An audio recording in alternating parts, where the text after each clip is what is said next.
final chapters. This is chapter 61 to 80 of Anthony Trollope's The Prime Minister, where it's the strangely anticlimactic last 20 chapters.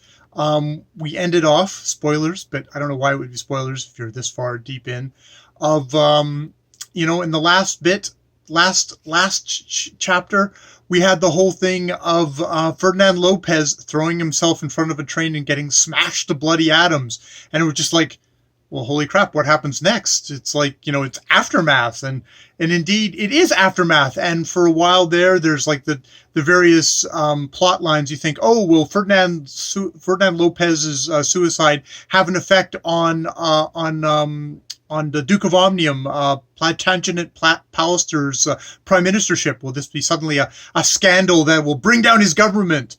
And it's like, no, actually, strangely enough, for like a kind of Victorian society, which you think of as a very Christian society, I almost get the sense that this is Ferdinand Lopez committing suicide is almost seen as the most honorable thing that this dude has actually done. It's basically the very kind of capitalist society is like, well, he ran through all his money. He wasn't going to have a chance to kind of like make his way in the world anymore. So he killed himself. And it's like, oh, well, that's like a tragedy or something like that. But it's not really seen as, it's funny, like there's not like, you don't get the kind of thing of mortal sin or like, he's going to damn himself to hell. It's like, oh no, he did this. And it's like, well, it's to be expected for a fellow who's run through all his money. So there's that kind of an interesting thing. But, and the People's Banner with Quintus Slide tries to make a case for the fact that, oh, it was that evil Duke of Omnium and just basically hounded this poor man into his grave. And it's like, and no, people are like, no, that wasn't the reason why. He'd basically run through all his money, made lots of bad like gambles, risks and stuff like that. And he killed himself. So that gets sort of dismissed out of hand there. Plantagenet, let's finish off that thing. Indeed, at the end, Glencora, I think, was saying like, the big important thing for your prime ministership is to basically make sure you hand out the ribbons and the medals and appoint the right bishops to the right places. And it actually is in this that Plantagenet seems to make his big blunder, going against the advice of his friend, the Duke of Bungay, which is something you shouldn't lightly do when you've got such a savvy and good friend as the Duke of Bungay. He does not give the Knight of the Garter, one of these great kind of honors of the realm. The Duke of Bungay says, give it to yourself, because if you give it to yourself, it's expected. A lot of prime ministers have done that, and you won't offend anyone. But instead, Plantagenet decides to give it to a conservative, one of the opponents. And the Duke of Bungay is like, look, that's not how this game is played. When we're in power, we give stuff to our friends. And when they're in power, they give stuff to their friends and their allies. And thus, yes, it's kind of corrupt in that way, but it balances out. There's an equal distribution of the things. If you give something to one of our opponents, they will mock and deride you for it. Your friends will be offended and angry at you.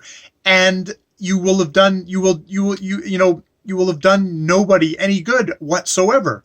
But Plantagenet digs in his heels and gives it to this opposing guy who indeed, it's like, why did he give it to me? Okay, I'll take it, but it's not like he's going to gain an ally there. It's like he's an opponent.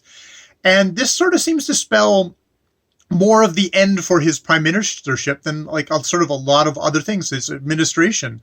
Suddenly his Timothy, Sir Timothy, what the hell is his name? It's evaporating out of my head as the novel goes away. Feel emboldened. A bill gets defeated. And basically, the whiff is in the air. Yeah, we're not going to be in much longer. Phineas Finn. It's like, yeah, we're not going to be in too much longer. And I'm sure, sadly enough, this is at the point where Plantagenet suddenly has stopped asking, when can I leave? When can I leave? Suddenly he's got that, like, there are people around him. I don't know if I see it in him himself, but he's got this taste for power. I mean, a part of that, I think, for Plantagenet is like, what happens after this? Like, he's talking to another friend of his. It's like, well, you could come back into the next government in a lower position. And he says, well, how can Caesar serve as a general in Pompey's army? And he says like, I'm a very little Caesar. He thinks to himself afterwards, kind of regrets his grandiose language. But yeah, like he doesn't feel like he could go back into politics again. And Plantagenet is really one of these sad examples of it's like the Peter principle, the idea of that, like, as you raise an hierarchy, you do really well, so you get promoted. You do really well, you get promoted. Then you do really well, you don't do very well. You get to a certain point where you don't do very well, you're kind of not very good at your job, so you don't get promoted anymore. It's the you rise to your level of incompetence. And unfortunately, Plantagenet has come to this point in his career where he's risen to the very highest level and isn't actually that great of a prime minister. He's okay, I guess, and he's Duke of Bungay says we've come in to do what we kind of set out to do, which was sort of the steady as you go kind of government, but he's not a great prime minister. Sort of reminds me of something like, Jimmy Carter, who seemed to be like, he's a great man, but not a great president. Or someone like, maybe I guess like Joe Clark in Canadian thing, the Joe Clark of politics, of somebody who wasn't like really great as prime minister, but afterwards actually kind of sinks into well, this is a really great guy, but that was just not his job. That was the wrong level for him to reach. But in the end, he does have the conversation. And he goes out and he refuses to kind of get any more, to come back in with a new government. It's like, I need to just step away. His friends are like, yeah, he'll heal, and maybe he'll come back.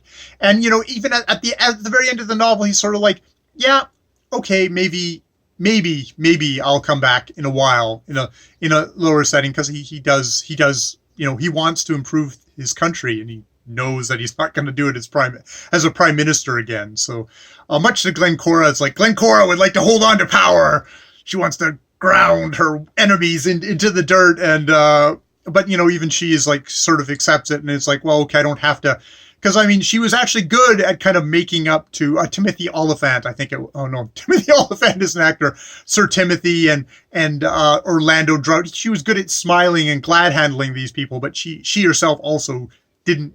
It's like she's kind of relieved to get it to be done, though she would still like to be like the great lady. She feels like she's lost here, but they kind of make their peace. They make their peace with it at the end. Now on the other side, the probably the much bigger kind of effect of this is on Emily Lopez, the widow of Ferdinand Lopez, and she is basically, I think I am disgraced and shamed is what she says at a point in herself. She's fully kind of taken in like what kind of a villain her husband was, what he did to someone like Sexty Parker and his family, and indeed that gets taken care of. But she can no longer see herself as ever being someone who's going to marry, it's one of these things of when I was starting to read this, I was thinking, it's like, okay, this is the good thing with Trollope. Trollope has a tendency to want his female characters to have their own agency. Alice Vavasor, the name I couldn't remember last time, and Can You Forgive Her? She has to forgive herself at the end to be able to move on with her life. And I thought that's what was going to happen with Emily as well, that she was going to have to forgive herself.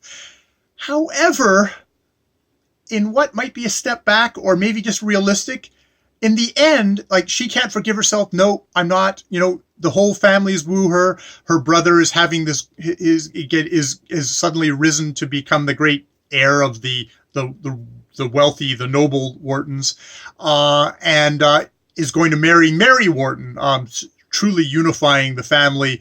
And there's a wedding. And she's like, okay, I'm going to go along with that. I'm going to be there. And the Whartons and the Fletchers are all wooing her because Arthur Fletcher is a great guy and you should really be with him. And she resists all that. And there's a lot of stuff of like, I can't be in the same room with them because there is that thing of feminine desire, of desire that Trollope is good at good at kind of getting in there, of like, these are people who desire each other. That, like, the trembling fingertips, I think, it's like she wouldn't be able to contain herself or not show her love for him, so she doesn't want to be anywhere near Arthur Fletcher. But she's pretty good at resisting him still. In the end, I think it's semi-disappointing. I don't know if it's disappointing to me or just realistic to me. Is Arthur Fletcher, for instead of being kind of a very kind of quiet, gentle man, he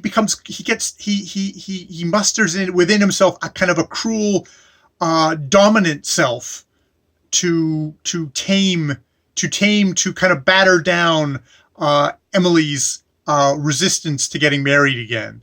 And I mean, he in a lot of ways, I read those sections and I think Arthur Fletcher becomes a bit